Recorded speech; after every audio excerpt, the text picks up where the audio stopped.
सभी लोग डिस्क्रिप्शन में टेलीग्राम की लिंक है, उसे ज़रूर ज्वाइन करें डेली टू डू लिस्ट्स और टारगेट के लिए। अरिथमेटिक को स्ट्रॉन्ग करने के लिए आपको सिर्फ दो चीज़ें करनी है। एक, वीडियो पूरी देखनी है और उससे आप अप्रोच समझें हर क्वेश्चन की, और फिर वीडियो देखने के बाद उन्हीं क्वेश्चंस को दोबारा से जो मैंने अप्रोच बताई है उसी अप्रोच से करना है। फिर आगे से ऐसा क्वेश्चन आपको कभी भी मिलेगा तो आपको यही अप्रोच लगानी है। इस मेथड से आपका अरिथमेटिक ऑटोमेटिकली स्ट्रॉन्ग हो जाएगा। आज मेरे पास प्रीवियस ईयर के क्वेश्चंस हैं आरआरबी पीओ प्रीलिम्स के 2023 के अरिथमेटिक के क्वेश्चंस अपन करने वाले हैं।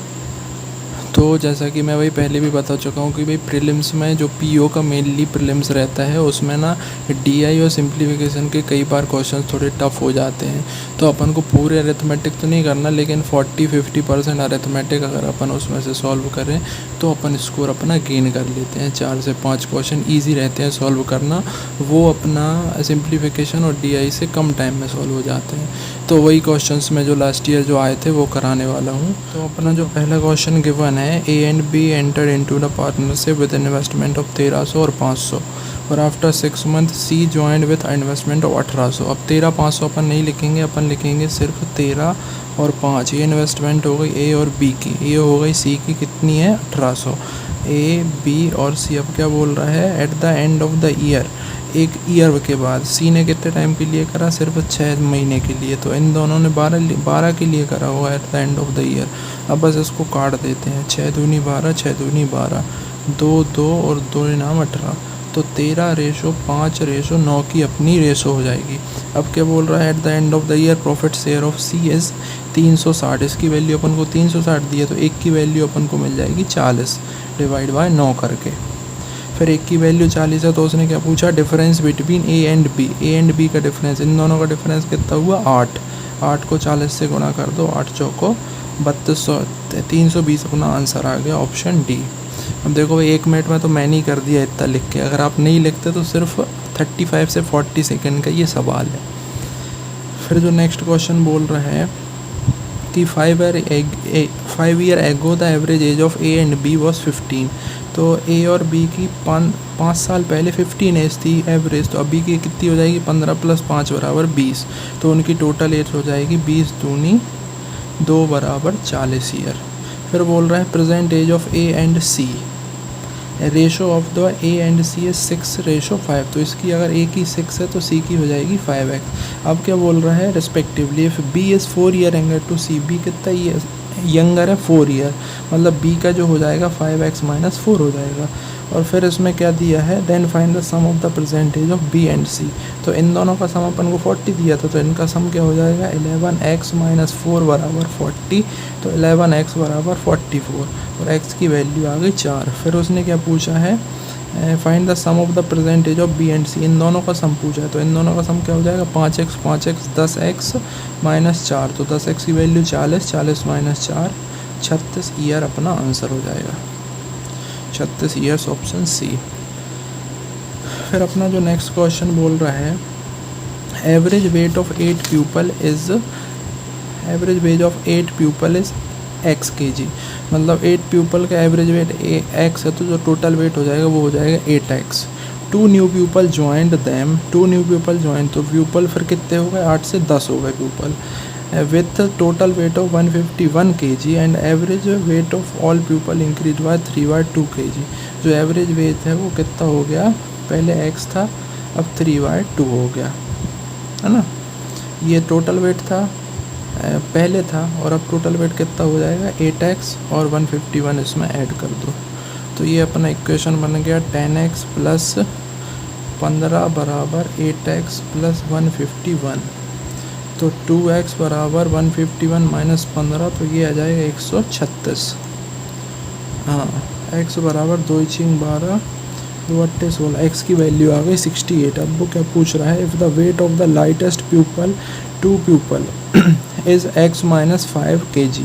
लाइटेस्ट का वेट कितना है, x - 5 मतलब 63, और टोटल दोनों बंदे का वेट क्या था 151। तो जो लाइटेस्ट का वेट इतना है, तो सेकेंड बंदे का वेट हो जाएगा 11 में से 3 गए 8 और 15 में तो 7 गए, तो ये 88 हो जाएगा। अब उसने क्या पूछा है, डिफरेंस पूछा है, मतलब इन दोनों का डिफरेंस, तो ये कितना हो जाएगा 25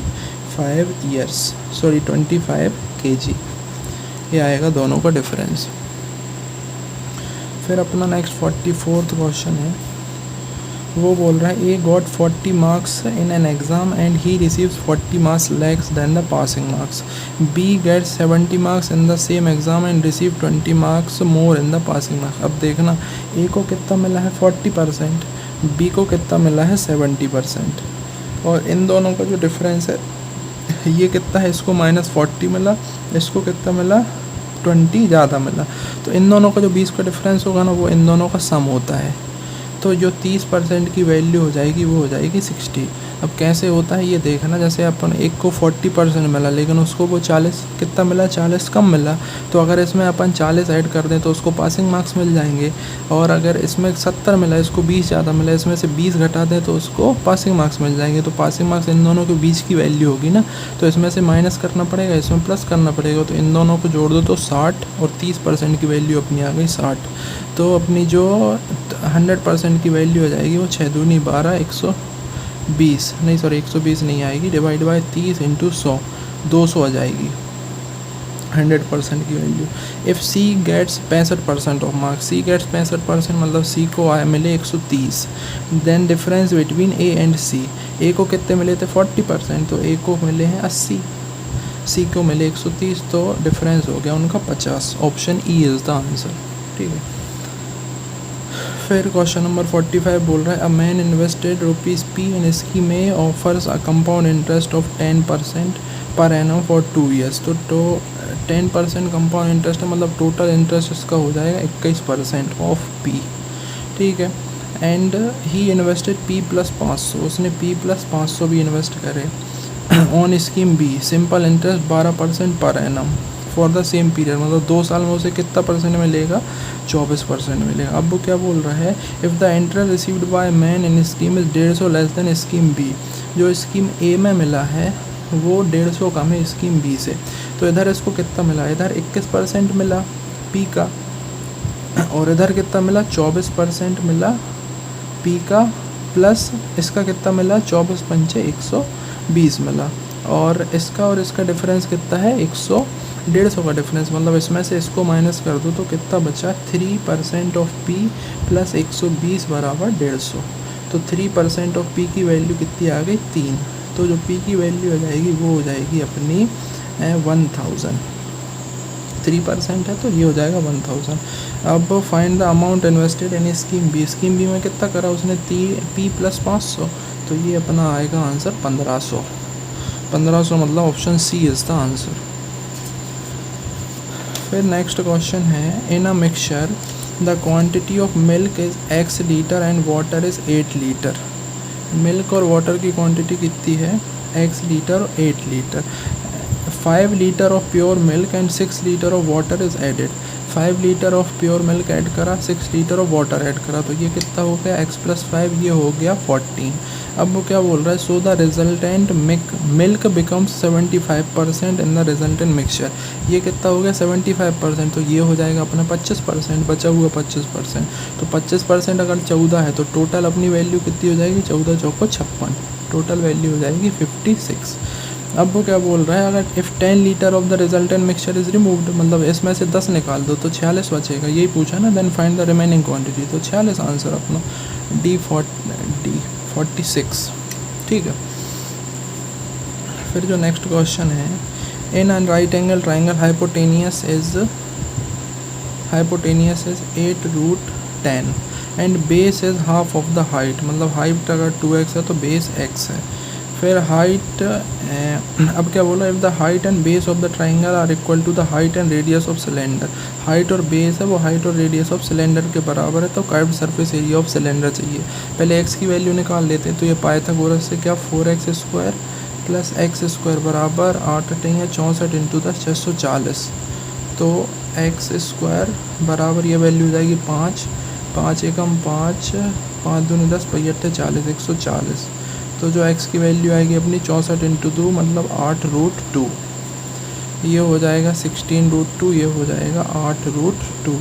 अब ये बेस के बराबर है, ये हाइट के बराबर, ये रेडियस के बराबर है, तो इसका कर्व्ड सरफेस एरिया होता है 2πr/h। तो 2πr मतलब 2 इंटू पाई इंटू r मतलब 16√2 और h मतलब 8√2। तो इनका जो सम करेंगे अपन 8 दूनी 16, 16 16 256 पाई, 256 पाई। ये ऑप्शन बी अपना आंसर। कुछ गलत तो नहीं हुआ भाई? 8√2 8√2 16√2 8 दूनी 16 2πr/h। हाँ 256 pi, option B is the answer. अब फिर नेक्स्ट वीडियो में करते हैं यार, वीडियो थोड़ी लंबी हो गई है।